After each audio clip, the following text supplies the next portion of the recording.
बच्चों देख लिए आरोही क्रम अवरोही क्रम का परिभाषा है। सभी बच्चों को दिक्कत होता है कि भैया आरोही क्रम अवरोही क्रम क्या है, नहीं समझ में आता है। तो पहले परिभाषा हम लिख दिए और एक एक करके एग्जाम्पल को उदाहरण को समझाते हैं, ठीक है ना।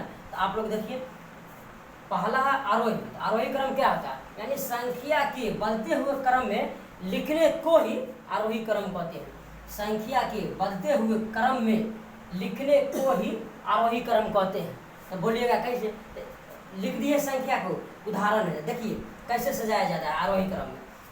एग्जाम्पल है,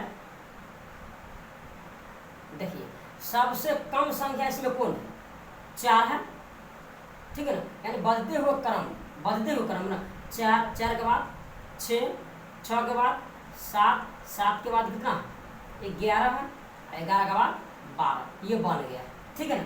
यही इसी को क्या कहते हैं, आरोही क्रम। आरोही क्रम समझ में आ गया, यानी संख्या को बढ़ते हुए क्रम में लिखते हैं। अब देखिए अवरोही क्रम क्या है। तो अवरोही क्रम क्या है, यानी संख्या को घटते हुए क्रम में लिखने को ही अवरोही क्रम कहते हैं। तो बोलिएगा घटते हुए कैसे क्रम, यानी सबसे ज्यादा संख्या कौन है इसमें, 20 है, 20 है ना, सबसे ये है। आप इससे नीचे जो होगा वो ऐसे ही लिखेंगे।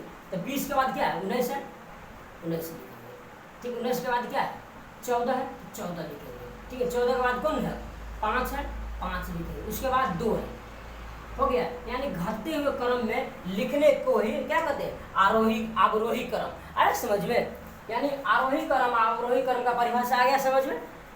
तो बच्चों मिलते हैं फिर अगले वीडियो में कोई सूत्र लेकर, ठीक है ना। ओके बाय, लिखिए।